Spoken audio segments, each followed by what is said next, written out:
This episode is brought to you by Essentia. A better you starts with better hydration. Essentia is on a mission to inspire people to do what matters most. Their proprietary ionization process transforms water from any source into ionized alkaline water, providing water that's 99.9% pure with a pH of 9.5 or higher. Essentia overachieving H2O, the #1 ionized alkaline water. Shop now.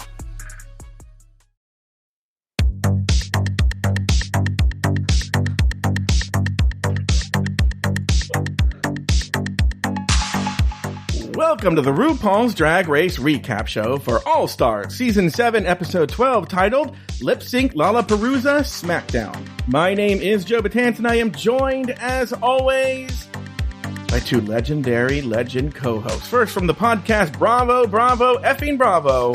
Please say... You know what? I'm going to have to pull her off my breast tonight and put her in her little seat. I love you, baby, but Mama's got to go to work, honey. Good luck. I took too much of a clip there. And from the podcast pod is my co-pilot. Please say... I feel like a drunk cat.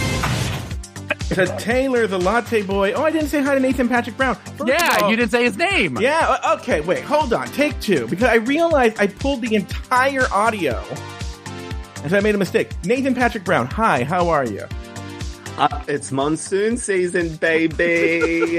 You know what's really weird? It's funny that you say that because there are actually monsoons going on over in Kentucky. And when I hear the newscaster saying, like, 40 people died in Kentucky because of monsoon season, I'm like, wow, jinxes. Brutal. Jinx's impact. Yeah. This is almost as bad as in 2001 when Jennifer 9/11 won the season. Yeah, that is really, really bad. Or as Nathan will tell you, it's really, really bad because people don't know the winner of Drag Race Down Under was Dinga Ate My Baby, and that was really, really, really, really sad. Oh, and when the winner of Thailand was Tsunami. Yeah, and that was really... I've missed this quality content. Yeah. And also we have from Pod is my co-pilot, we have Taylor the Latte Boy. Hello, Taylor the Latte Boy. How are you? Hello, boys. How are you? We are doing... Oh, I'm doing well. I don't know, Nathan, how are you? Super well. Yeah. Now, we have, we are... For everyone listening later, we are actually on live at pride48.com. During the big Pride 48 live streaming weekend. Taylor, you are one of the moderators, as both you and I learned yesterday. As I learned right after Adam Burns said it. Yeah. Yes. And what moderating have you been doing in the chat room?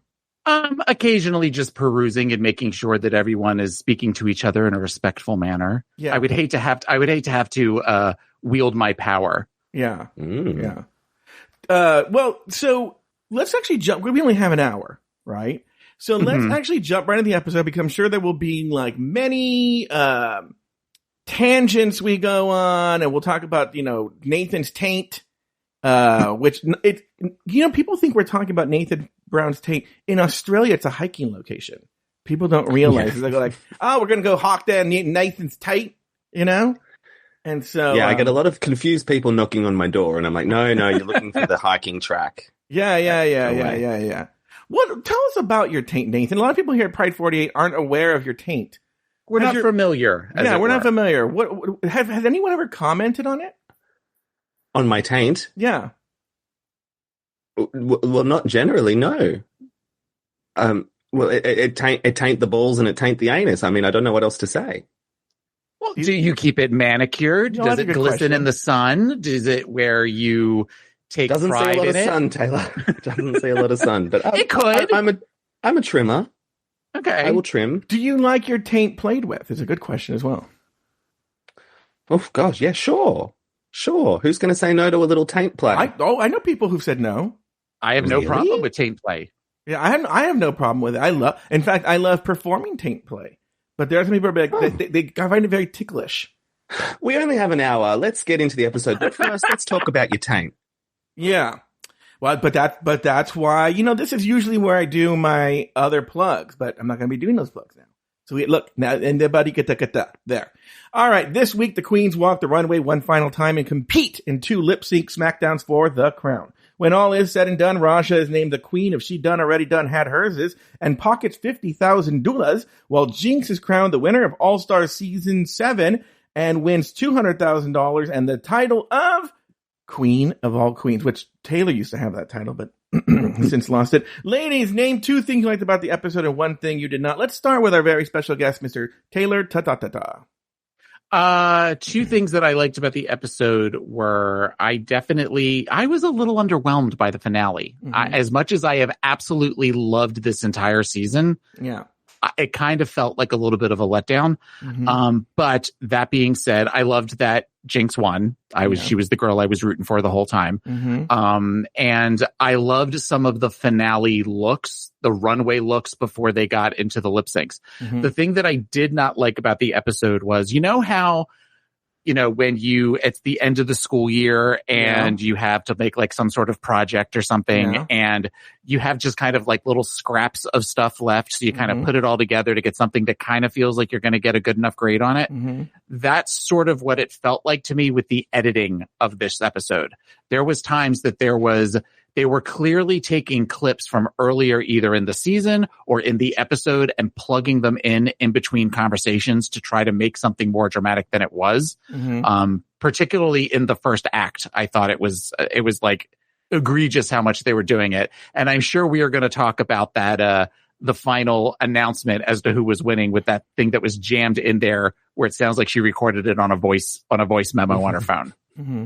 So that's my initial thoughts. Nathan Patrick Brown from the podcast Bravo, Bravo, effing Bravo. And also, by the way, from the podcast Breaking Down Bad Books. Please tell us your 2 things you liked about the episode and 1 thing you did not. Similar to Taylor, I liked the winner. So as much as I was ranting last week about the riggery of production... What did you just call me? Riggery.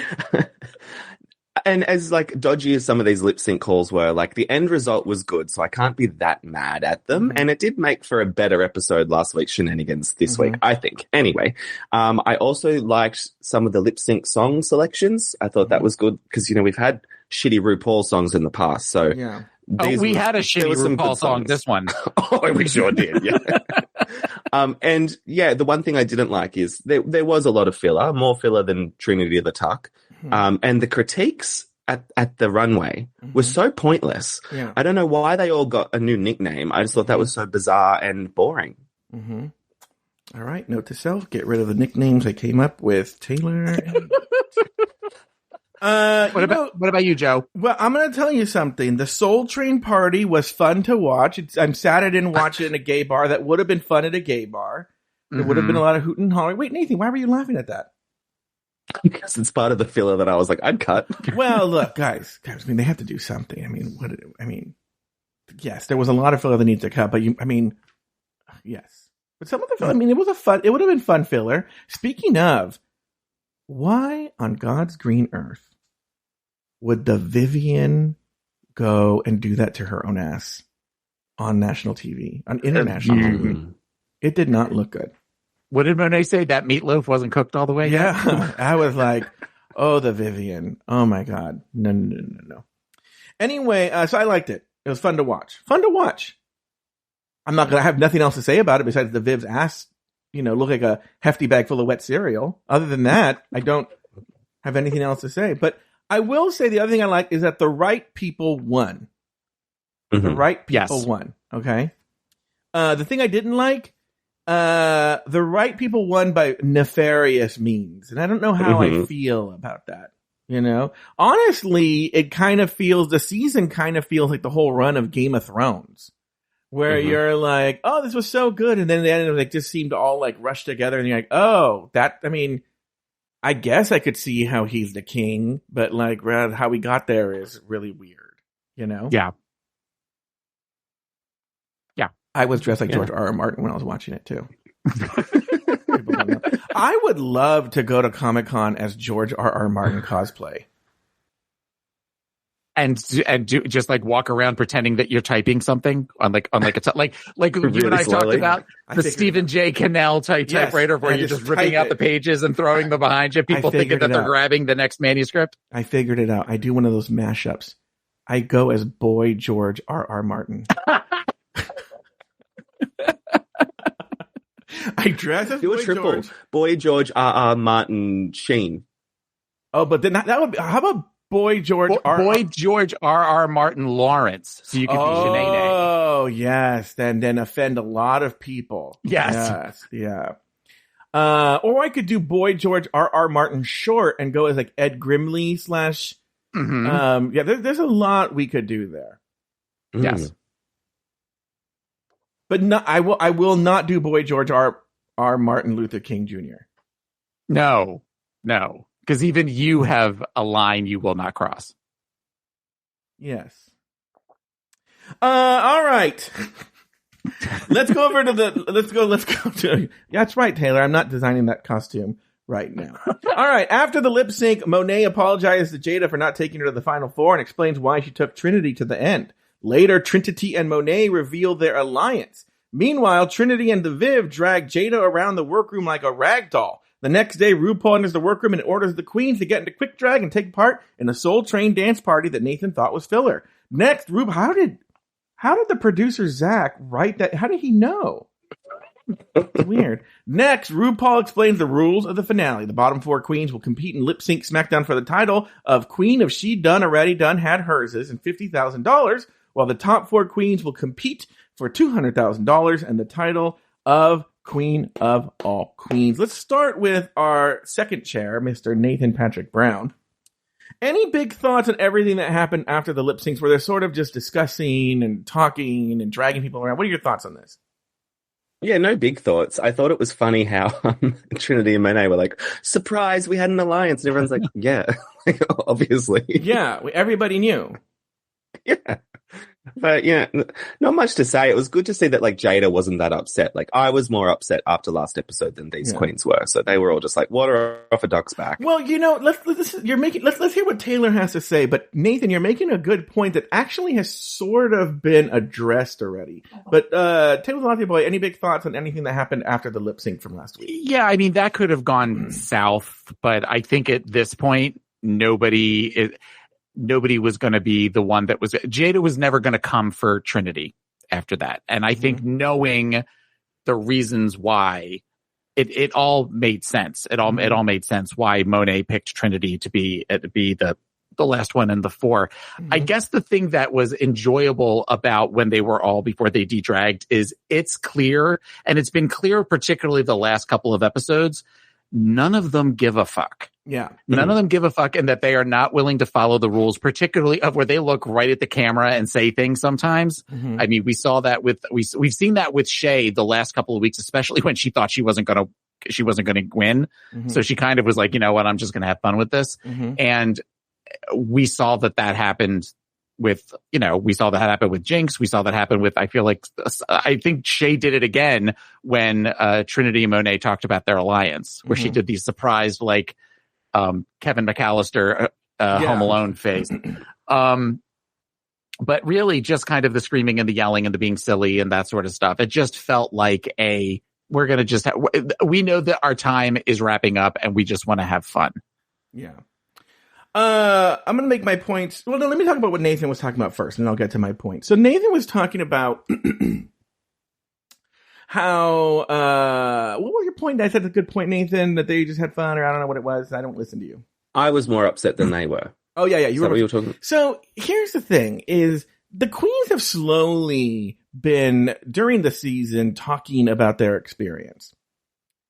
And Trinity's been the most talkative, but they've all sort of talked about it to some degree or another. And and what's really odd is usually when you hear this kind of information, it's, like whether Tamisha and Candy liked each other, but the queens have all bonded together. They all love each other, but they seem to have a problem with the way the show, which is funny because it's been a very positive edit. We can talk about this now.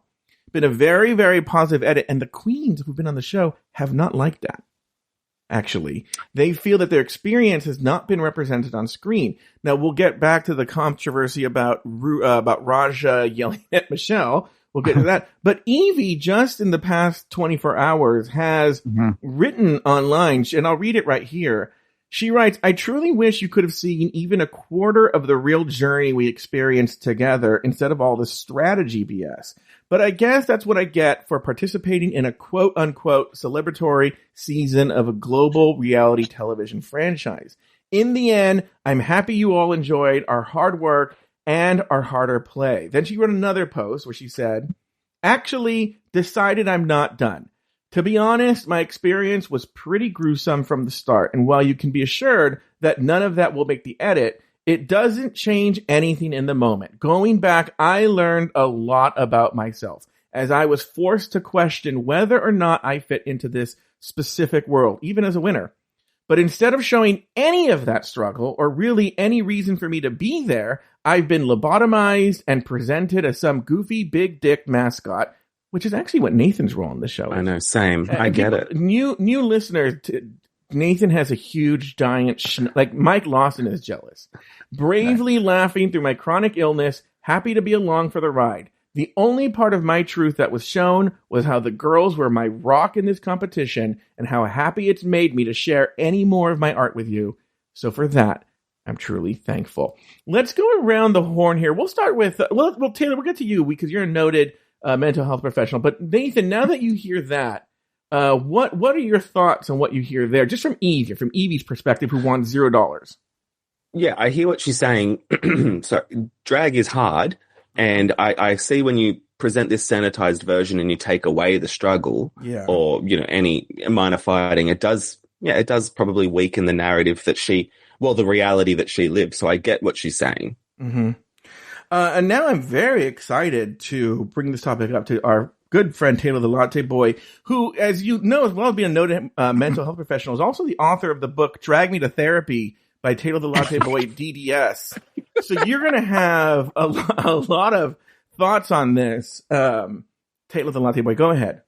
I had read the tweet from Evie earlier today and thought that it was beautifully written. And I have noticed, like you have, that the queens, the girls have all been really kind of putting things out there into the universe, kind of saying that this isn't what you see is not what we experienced. Yeah. I think that would have been something that would have made us love Evie even more than so many of us already do, because I agree with her. They did kind of make her look like almost every single interview confessional ended with her doing that big goofy laugh.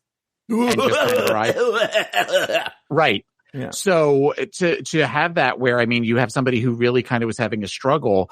The closest we got to anything like that was watching Shay towards the end of where she was starting to think, I'm not going to make it into the top 4. Mm-hmm. And even then, they kind of, I think because she sort of played it up because she was like, all right, fine, fuck this. I'm just going to do what I want. I'm going to have fun. But something like that, I think, would have maybe had more people be Team Evie than I think were with everybody that watched the show. Yeah. Why do you think, Nathan, that they did this sort of like happy-go-lucky enchanted forest edit of the show? I have my own theory, but I want to hear your theory. They were just treating the winners with a level of respect that they've never treated any drag queen ever before. But like why? With kid gloves. Yeah, you just told the fact. But why did they do that? I guess because they're assuming that they're all beloved, and so they don't want to show shittier sides of them. We've already seen the shittier sides of these people. Wasn't Raja in a bully group? Taylor the Latte Boy DDS, why did they do this? They did this because they are more concerned about the brand of World of Wonder than they are the brand of the queens. I'll tell you why they did this. This has nothing to do with the queens, because there was some good television. We know Raja went off on Michelle, right? Just for people who don't know about this. There was a rumor. I was explaining to my cousin who watches Drag Race, but only very like a casual fan, doesn't know any of this. I said, listen, you can understand something. Since like season 6, there have always been these rumors that there was rumor that Bianca went off on them, and then Acid Betty punched Michelle in the left tit. And all these rumors have existed for years. And so we heard these Raja rumors, but when Trinity confirmed it, it was like, oh my God, why didn't they show it? It would have been iconic for people that don't know. It was on episode 3. Michelle critiqued Raja and what she wore, and Raja clapped back with, well, who the fuck are you to critique me? The only reason you have this job is you're the host's best friend, which I would pay very big money to see, right? Right. And then was backstage yelling for the producers to fire her, okay? Right. Now, again... Was that tape destroyed? I don't know. I hope not. I hope not. But I think, ultimately what I think, is I think the reason there was this totally sanitized edit is because this whole edit of this whole season is a love letter to queens like Bianca and Sasha, who are very reluctant to come on an all-winner season. And they're trying to show, look, if you come, we guarantee you'll be taken care of. We guarantee your safety. And even with, I think, Jinx and Monet and Shea and how they placed, it was sort of a wink and a nod to, like, even if you don't do well, we can make sure things happen the way you want them to happen. We can protect the OGs. We can protect the OGs. That's what I think. I see that, Joe. And also, I see it as a bit of character building for RuPaul and her image. Because, like, in this episode, Monet's like, oh, we feel the love from you, Ru. And Ru's like, oh, I feel the love for you. And it's just like that image where Ru, like, doesn't know who they are, doesn't care about them. That's sort of gone now. You know what? That's a really good point, because as we know, RuPaul, because this comes up in Asian and the Queen, I don't know if that's accurate to RuPaul's life, but adores Oprah Winfrey. And Oprah Winfrey used to be a very salacious, like a Donahue, like a Ricky Lake, like a Jerry Springer, well, not a bad Jerry Springer, but like a Geraldo kind of talk show host. And at a certain point, she decided she was famous enough and she was going to switch to that like Marianne Williamson bullshit and become like angels and this and that and positive. And so maybe RuPaul's taking sort of an Oprah turn and wants to be sort of as this positive person, not necessarily one. But don't people see through that at this point?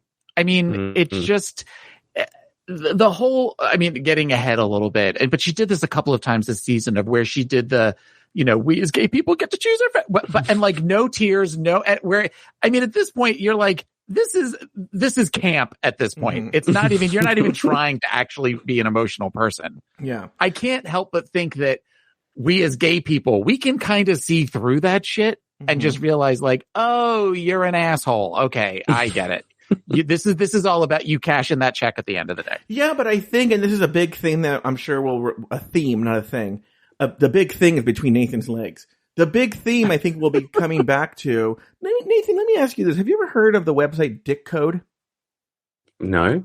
So Dick Code is this website where you don't show your dick. You just describe it almost, and it makes like sort of like a police sketch of your penis based on the descriptions you have of it. How much would people have to pay to get your Dick Code? People have seen my dick pics for a lot less, Joe. Like, well, that wasn't the question. See, Nathan works in politics. Right. $20. Oh wow, $20. Dick Code. Okay. A police sketch of my dick. Like, who cares? Okay, well there you go. I need your Venmo, Nathan. We don't have that in Australia. It's don't? So weird. You don't have Venmo? I know.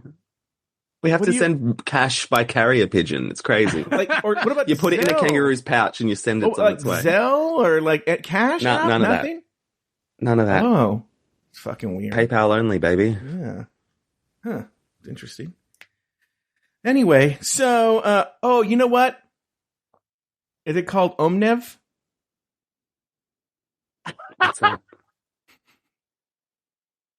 Venmo backwards.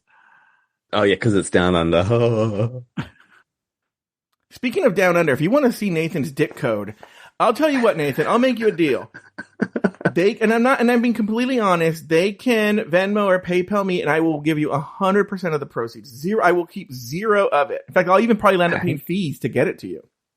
So, I mean, cost of living crisis, you got to make that coin where you can. Yeah, exactly. Okay, so this is a bigger theme that we can talk about, which is funny. I wrote this in my notes. If there was a theme of this episode, if there was a theme of this season, it would be nothing matters. Nothing matters. Nothing matters in this fucking show. They realize they can put whatever they want on the fucking screen. They don't even have to justify it in a great way. It doesn't matter. You stupid faggots will still fucking show up every goddamn week and pay us money and pay for our Well Presents Plus, and you will show up and watch it every fucking week. We can do whatever the fuck we want. And that's what the theme of this season and episode was. Thank you. So after the lip sync, I love that this Shay calls herself a clutch player and it's a mistake to count her out. Do you think she watched that episode and was like, the last episode, the penultimate episode was like, oh my God, I should not have won that? Or do you think Shay thinks she should have won it? What do you think, Nathan Patrick Brown? Shay thinks she should have won it. Taylor? I think Shay thinks that she should have won it. I think Shay thinks I would, even though we're all about peace and love and walking children in nature, the 8 of them, I can't help but think there have been times. The closest we saw to that was the Vivian, where she was pissed when she had got the plunger the one week where she wasn't allowed to earn a star. I think there are times that girls have won that have watched other contestants win and thought that should have been me. So in Shay's mind, this is just, we're just making up for the mistakes that Ru made earlier in the season. Follow me on this. I'm going to take you on a journey. 50 years ago, 60 years ago, I don't know how long ago, John Lennon left Yoko Ono for like a day. I don't know how long, right? Like a month, 2 months, 3 months. And he dated this woman named May Pang, okay, for like the hot second. Then he went back to Yoko, right? Mm-hmm. Ever since that, this May Pang, she's built a whole fucking career on the 2 months or something she banged John Lennon. Written books. Mm-hmm. She won't stop fucking talking about it, right? Okay. That's how I feel about this Fakakta Viv and her three wins and 1 block or whatever, 2 wins and 1 block. I don't know what the fuck it was. Did you see? Someone showed me this on social media. This Viv, she got him tattooed on her hand.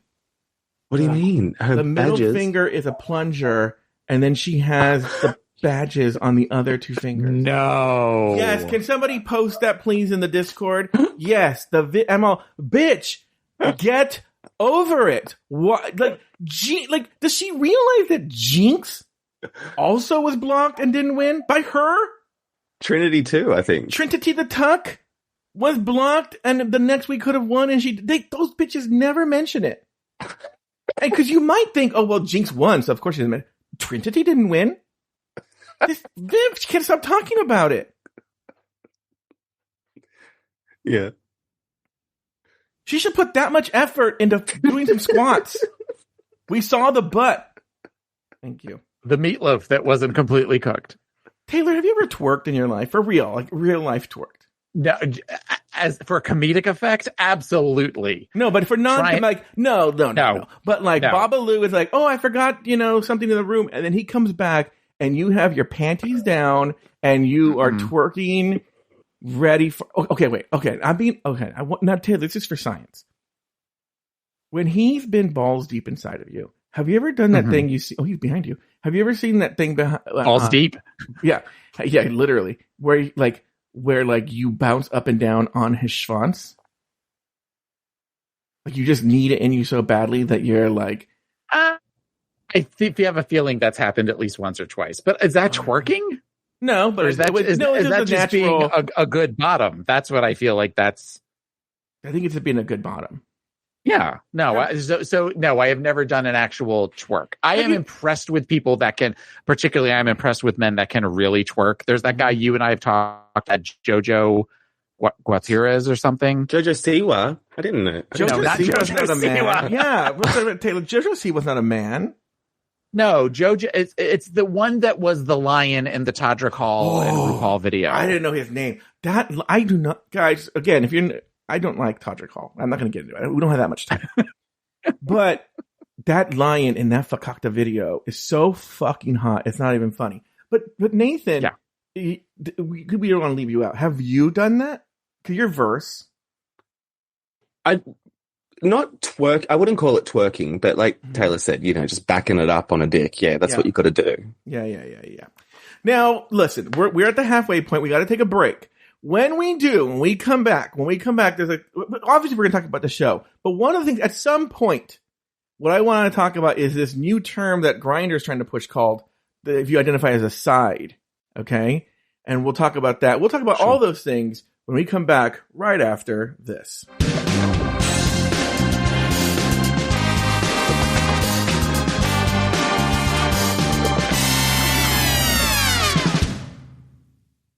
On June 14th, your favorite emotions are back on the big screen in Disney and Pixar's Inside Out 2. It's time to greet your Team Riley! It's anger! Let me at him! Fear! Safety checklist is complete! Disgust! Ew! Sadness is in the house! Oh, no. Hello, I'm anxiety. I'm one of Riley's new emotions. Disney and Pixar's Inside Out 2. There's a part 2? We're going! Rated PG. Parental guidance suggested. Only in theaters June 14th. Get tickets now. Hi, I'm going to whisper some things to you now about Crunch chocolate bars. Because apparently this whispering thing is a thing that makes you feel things.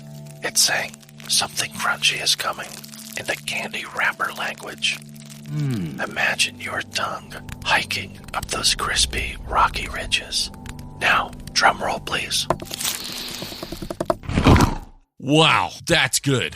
Crunchy, munchy chocolate doesn't whisper. Turn up the fun with Crunch. Want to be more active this summer? Sierra helps you save on everything from swimsuits to stand-up paddleboards, tennis rackets to fishing tackle. And if that doesn't float your boat, we also have pool floats. Sierra, let's get moving. To your local store, like now. Go!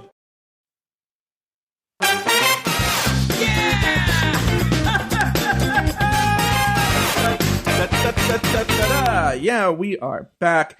I want to say this thing too. Going back, I love how we're halfway through. Like, I don't know if how we're gonna do this. Monet, they act like they're like, oh my god, Monet, you have the most stars. I'm like, she caught them all on one challenge. They were acting like she earned every single fucking star. So yeah. Well, Monet won 3, so she's at least in the top. Yes. No, she won 2. She won 2. 3 times, but she only had 2 before then. Yeah. So that got her up to 5. The last one is a third. Yeah. So she should have 3 stars. So that's still like in the top half. All right, we'll take that. Now, one really quick thing, because we do have to move on. Taylor keeps stopping us. What is this thing that they were doing all seasons where people were just dragging Jade all over the fucking goddamn workroom? I don't get that. I don't get that at all. Yeah, it was really weird. At one point, though, Trinity lays down and Jada starts to grab her leg, and Trinity's leg almost bends behind her. That I actually went oh god, she's gonna hurt herself, sort of thing. But obviously she was fine because of all the things that she did. But it just I don't get. I think it's just they just didn't give a shit at that point, so they were just being stupid. Yeah. All right, let's move on here. I guess we're ready. We didn't even talk about the next day yet. I already read it. They come in the next day. We talk about the edits. There's a very cool little editing thing that they do when they're talking about who thinks they're going to win, blah, blah, blah, blah. And Rasha very quietly goes, me, but they kind of gloss over it. And I'm like, oh, yeah, that was really nice. And going to the filler that Nathan thought about with the dance, the one thing I will say, we talked about the Viv's thing. Trinity's wig, where she opened it up and took the hairspray out and then closed the door. Yeah. I was like, bitch, why didn't you not? That is so fucking great. So fucking amazing. I guess she thought was going to use it and she didn't. Great use of it. Fantastic. Yeah. Nathan, go ahead. I get the impression that they were asked to bring a disco outfit, not realizing that it would just be a shitty little Soul Train challenge. And so she wasted an amazing wig on that. But, when you've got it, you got to use it. Last episode. Yeah. All right. Very good. All right. In a very weird turn of events, the next thing we're going to talk about now are the looks. It's time for the looks. You know how this game is played. We are going to go through. And much like Family Feud, I polled 100 drag experts about their thoughts on the looks. I personally called each one and asked them their thoughts on the looks. And we're going to see how you guys do in a very Family Feud style. The first one down the runway we have is Jada Essence Hall. We'll start with you, Nathan Patrick Brown. Toot or boot? Toot. I thought she looked super glamorous. I loved it. What about you, TT Tadala? As wonderful as she has looked all season, this is the best she looked all season. She looks she's perfection in this. This is absolutely a toot. I polled 100 people who are experts in drag, and the answer is toot. All right, next we have Raja coming down the runway. Taylor the Latte Boy, do you think you're going to give an answer right now? Do you think you'll match these 100 experts in drag that we talked to? I think there's a good chance I will. Okay.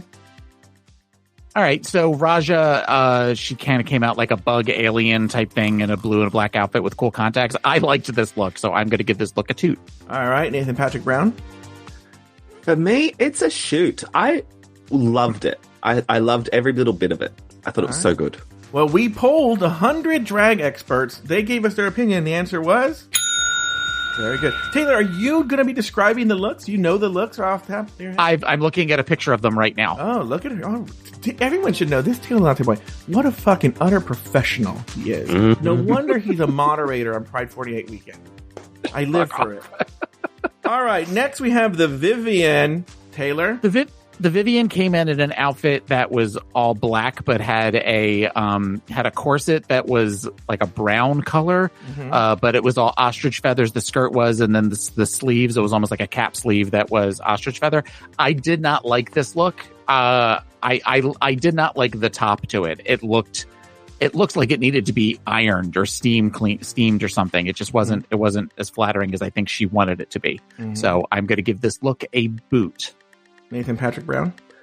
For me, it's a toot. I didn't like it when she first walked out, but then it really grew on me, and so I'll toot it. And I just want to say, I think the Vivian has had like amazing makeup all season, and yes. I thought she's done a really good job. So toot. We polled 100 experts in drag. Taylor, the answer is Nathan. So, all right, next we have Evie Oddly. Go ahead, Taylor the Latte Boy. Evie came out dressed like a cake, a large multi-layered cake, and had wheels under the bottom of it so that the cake sort of floated. By the way, Babalu texted me during this. Taylor was licking the screen. It was really embarrassing. Well, it's cake. I mean, what do you expect? Yeah, but it wasn't from Publix. No, it was not. No, Evie Oddly was not a Publix cake. However, she was a beautiful cake. I liked this look. I loved the fact that it had the casters on the bottom of it that allowed it to just sort of float and allowed her to float around with it. So I'm going to give this look a toot. All right, Nathan Patrick Brown. I'm going to toot it as well. I especially liked the wig that looked like icing. I thought that was just really fun. All right. Well, as you know, we polled 100 drag experts, and they agreed with you. That is a win. Next, we're going to go to Jinx Monsoon. Let's go to our drag narrator, Taylor the Latte Boy. She came out in a blue and silver, it looked like almost like a Joan of Arc inspired outfit. I loved the idea of this outfit. However, there was something about the execution that it didn't look, I wanted it to be more voluminous, and it was very kind of jinxy in that way. But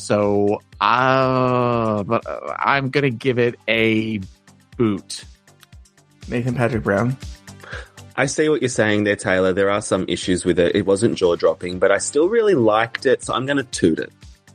This is a tough one. It was a split down the middle with those 50 people liked, 50 people didn't. So we'll give them both of you a...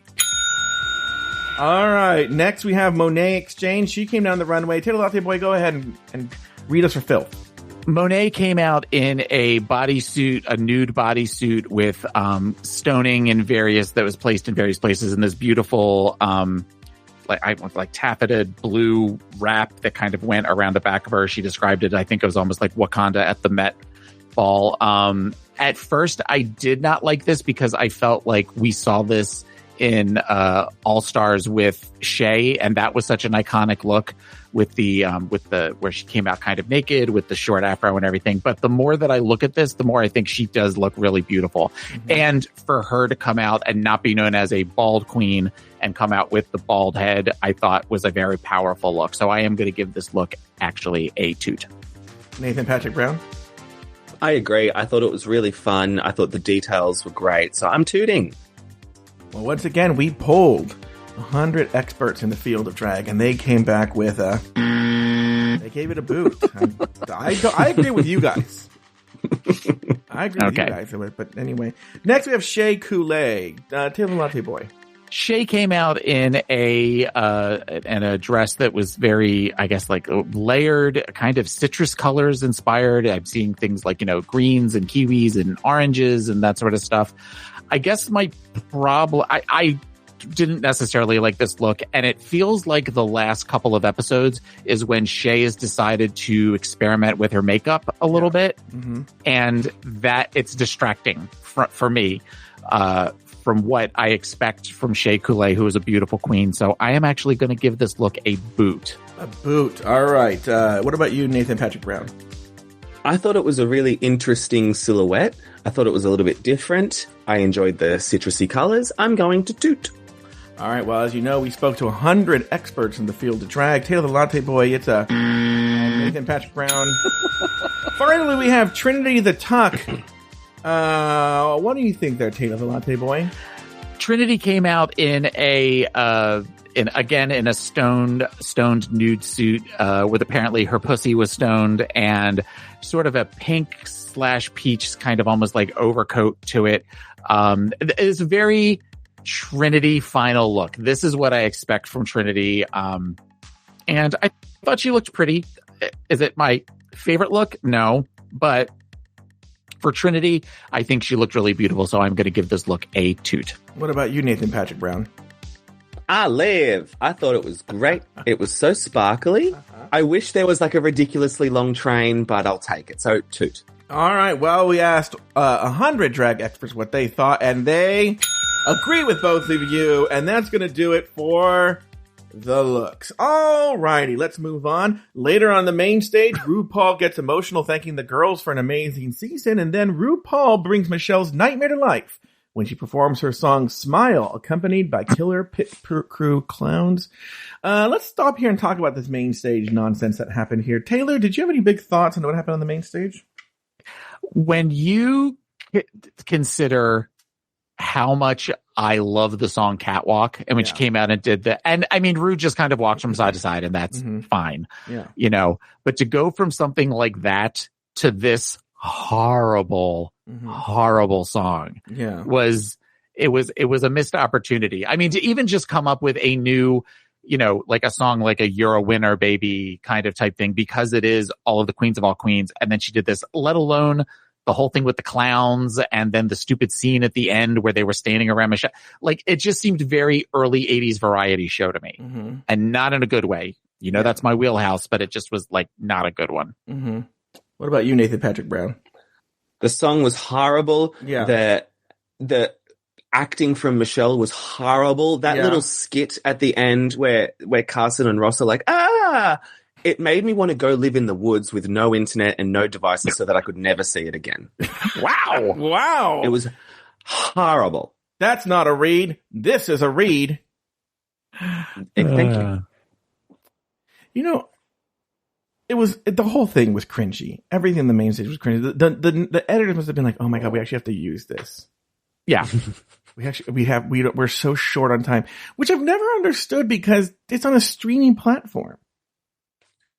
I don't get, they have all been like 1 hour, 1 minute and 53 seconds. It's like all of them have been within this certain round. Like, why can't they just, I would love a 40-minute episode. Maybe they plan on selling it to VH1 or, doing something like that, because they didn't show it all. They didn't show Monet really humping Trinity. They alluded to it and showed you everything but you never actually saw her pelvis thrusting into her booty. Yeah. There was also, on Untucked, you see Vivian come back and she's holding like a framed photo of her childhood self. I only saw it in her hand. So I'm like, maybe they did that and cut it, or maybe she just picked up a frame off the wall. I'm not too sure. Why would there be a frame on the wall of her as a child? Who knows? Well, I will say this. I will gladly take the horrible, shitty RuPaul song over the, what would you say to little Taylor? I will gladly just kind of sit and look at my phone waiting for the song to be over. Just out of curiosity, what would you say to little Taylor? What would I say to little Taylor? I would say something along the lines of you're going to have time in your life that is really hard and things do not feel really great right now, but you are going to get through it and you are going to have friends that you will have for a lifetime and you will move beyond all of the things, the shitty things that people are saying to you now. You will come to realize they don't matter. Would you also tell little Taylor not to have like 11 hurricanes at your friend Rodan's wedding? Yes. And I would say to him to maybe every once in a while, do a lap around the block. Nathan Patrick Brown, what would you say?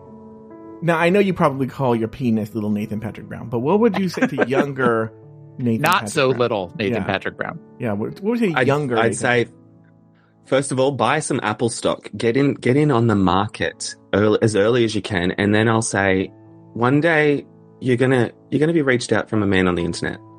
And his name's going to be Joe Betance, and he's going to ask you to do a season of a drag show on a podcast. Mm-hmm. And I want you to say no.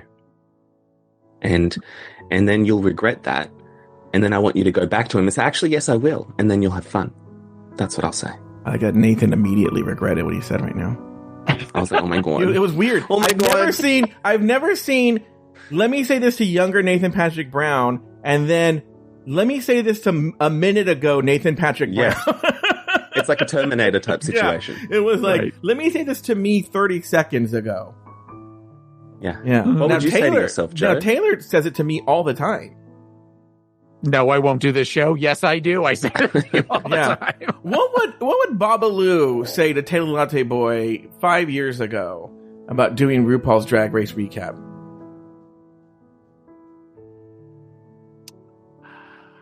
I don't know that I want to say that with the door open right now.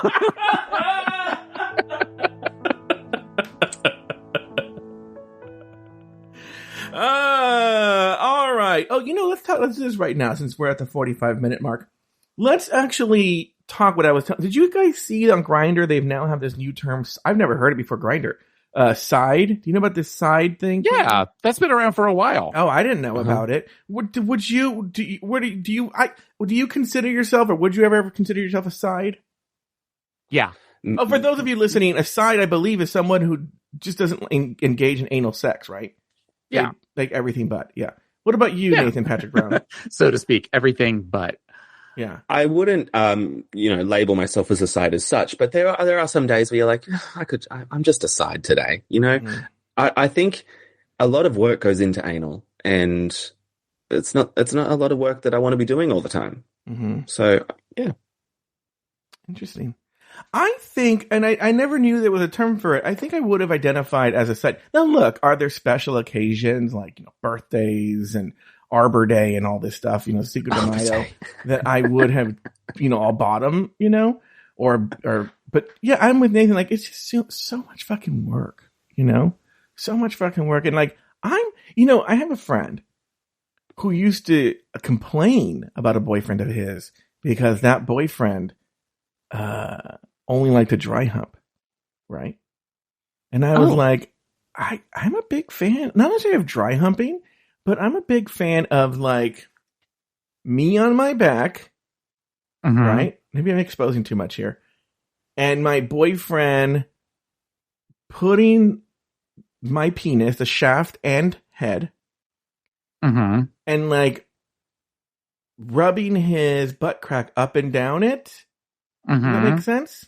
Like, isn't that like frottage? Isn't that what that's called? Is that what frottage? I don't know. I'm a nun, is what I'm trying to tell you. So I don't know these terms. Maybe if I listen to your nickname, I dubbed thee, Joe, the Fiend of Frottage. I'm the Fiend of Frottage. Okay. I feel like that's. I'll look that up. All right, but I'm almost positive that's what it is. Yeah. By the way, this same friend, I recently reconnected with this friend after years and years of not talking. And, cause he was a meth addict. And, Taylor just made a face and is still not making a face right now. He says to me, he goes, do you watch RuPaul's Drag Race? And I hung up on him. All right. It's time for the lip sync Lalaparuza Smackdown for the crown. First, let's start with the queen. If she done already done had hers as semifinals. First up, a couple of spins reveals that the Vivienne will face off against Evie Oddly. The song for the first round here is Push It by Salt and Peppa. Evie Oddly comes out on top and advances to the final, while the Vivienne sees her run on All-Star 7 come to a close. Let's start with Nathan, actually. Nathan, what were your thoughts on this lip sync? Give us all your thoughts here. First of all, don't trust this wheel. There is no way that wheel was legit. I think both times it was used, it was riggery. Bryce was behind it, spinning it. And I Would think you like Bryce one, behind it, spinning it? Is Bryce do it for you? Would you like him behind it, spinning it? I prefer Bruno. Oh yeah. Bruno. We don't talk about Bruno. No, we do talk about Bruno. We do. I think Viv won this lip sync. And I disagree with, I think, 95% of the lip sync decisions this episode. I think Viv won, but whatever. Who cares? What about you, Taylor Latte Boy? I respectfully disagree. Evie won that lip sync. I think that Vivienne, well, you could tell Vivienne didn't want that song when the box came up and it said push it. She was just like, fuck, because she knew that she was going to be outdanced on that one. And I think she was. I agree with Taylor Latte Boy. I think Evie won that one. Now but Nathan, I'm agreeing with you that there was riggery in these lip syncs, but this is one that I think Evie won fair and square. By the way, quick story about Push Out. It's so weird. I was just talking about this song the other day with my cousin, in that I remember at my 8th grade, social, the DJ played this and the teachers were rocking out. And then I remember seeing the looks on their faces as they realized what the song was saying. All right. Next we have Raja and Jada Essence Hall battle for the other spot in the final two. The song, Let's Hear It for the Boys by Denise Williams. Raja delivers a knockout blow and sends Jada packing, leaving us with Raja and Evie as the final two. Let's talk about this one. Raja, Jada Essence Hall. Taylor, let's go. This song came on, Taylor, and I was like, this song just, I don't know what your opinion of it, but it just made me think of you. Oh, that whole side of the where it was all 80s songs, 80s pop songs. Yes, absolutely. I always like this song. This is a very happy, fun song. This is the first one that I disagree. I think Jada actually won it. Raja was definitely giving that 80s vibe to it, but Jada just seemed to have more energy, and I found that I was watching Jada more than I was watching Raja on this one. Yeah, I wrote on here, this is one of Raja's best lip syncs she's ever given. However, she still lost to Jada. Jada still really beat her. I mean, they gave the win to Raja. This is the first sign of what's to come. But it was the best Raja's ever done. But Jada still, hands down, I believe, won this lip sync. Let's move on now. Then they moved over to the queen of all queens, the semifinals here. The wheel speaks for the final time and places Shay and Jinx in the first semifinal lip sync Smackdown. The song Judas by Lady Gaga. Shay comes up short in yet another lip sync semifinal, while Jinx books her spot in the final two. Let's talk everything here. Lady Gaga and Shay Kool-Aid. Let's start with you, Taylor the Latte Boy. Well, I have seen the video of where they have put Lady Gaga's choreography right up to Shay dancing on Twitter, really? And they are identical. Like where she learned the choreography to that. But I think that Jinx had the upper hand with that, with all of the twirling and stuff, and making herself much more, bigger and more, more. You looked more at her, similar to back on season 5, the Coco with the Cold Hearted, was she was doing the thing with the sleeves. It felt very much like that. And and look at my mouth because I know all of the words to the song. So in that regard, again, couldn't take my eyes really off of Jinx at that point. Yeah. What about you, Nathan Patrick Brown? I agree. This was the showdown I was most keen to see. And I thought Jinx did really well, at least from the edited version that we saw. I thought Jinx won. Shay might have been doing the choreography, but that can only get you so far.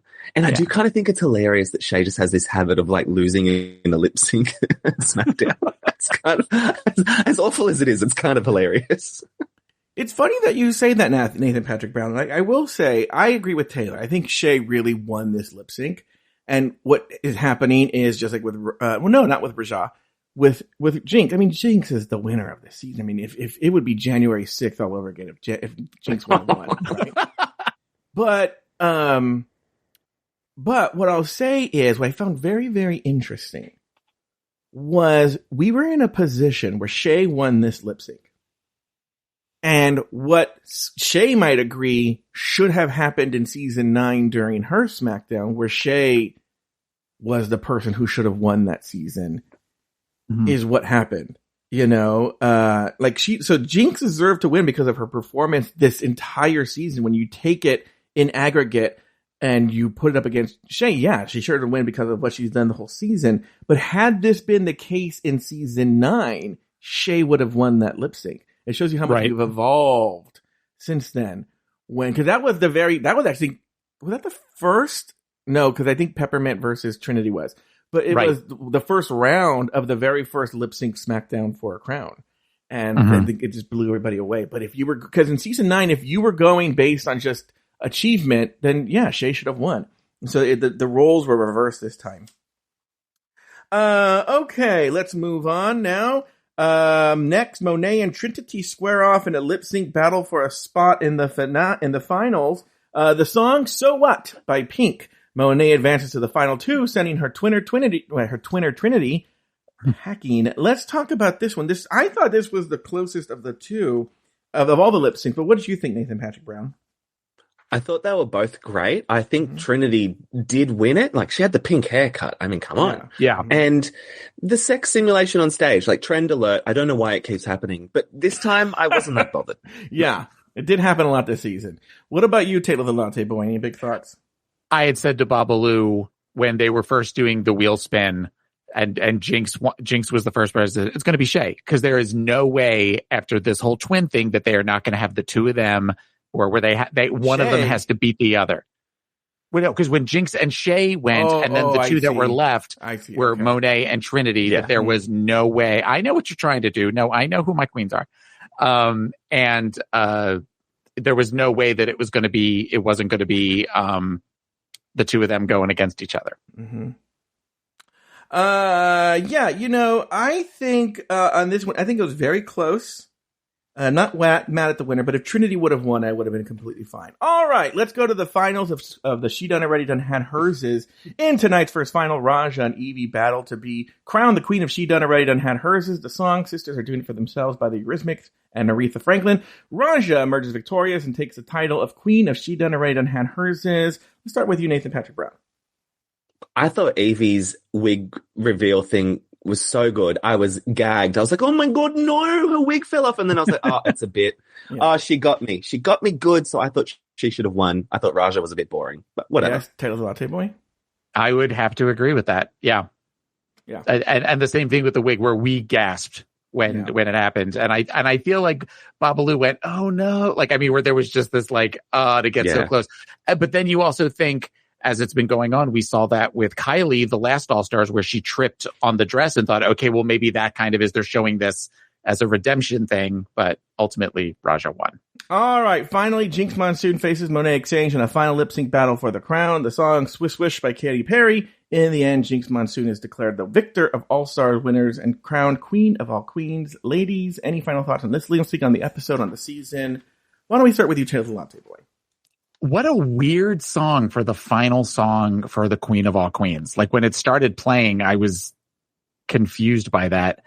And that could have gone either way for me as far as the winner goes until they had where all of a sudden there was the addition of the winner due to, your performance all season long before they even said the name, you knew it was going to be Jinx at that point. What about you, Nathan Patrick Brown? I thought Monet ate this up. She was so good. I think Monet's a phenomenal lip syncer. But as soon as they said, and your performance this whole season, I was like, oh, well, sorry, Monet. Like, I do enjoy you, but this was Jinx's season, so I can't be that mad at the riggery. Yeah. All right. Well, we are coming up on the end of our time here at Live Pride 48. We'll continue this over at Afterthought Media, but for a second, I mean, all we'll do is give our talks on the whole season. But that's going to do it for this season of RuPaul's Drag Race Recap. Be sure to join us next season as we continue to discuss, dissect, and deconstruct each brand new episode of All Stars Season 8 with our new second chair, or old second chair, whatever you want to call him, Taylor the Latte Boy. But then you can also continue listening to us to, Nathan Patrick Brown and I are just going to pick up where we left off next week with RuPaul's Drag Race Down Under Season 2. So, for Taylor the Latte Boy, Nathan Brown, and myself, sashay away until next season.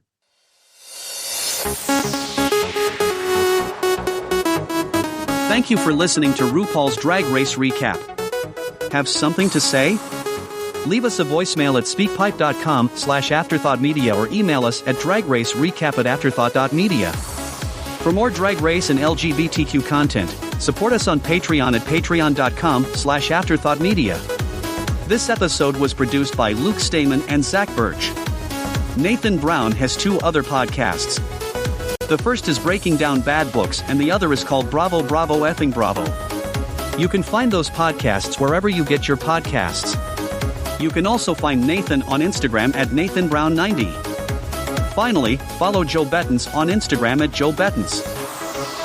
Special thanks to our expensive tier Patreon supporters: Agnes Yesho Pinska, Alex S., April Pacheco, Ubtu Sky, Brad Coley, Karina Williamson, Dave O., Dak Head, Elizabeth Timmer, Emma E. Smith, Boastful Cake, J. Thomas Plank, Jesse Harris, Anonymous, Lauren Eckert, Doofus Maximus, Lucy Carrasco, Luke Stammen, Mercedes Mueller, Nicholas Springham, Nikki Baker, Poppy Woods, Ricardo Herrera, Robert NYC, Sarah Yu, Tom Bombs, Travis Newland, Troy Anderson, Zach Nelson. Drag Race Recap is an Afterthought Media podcast.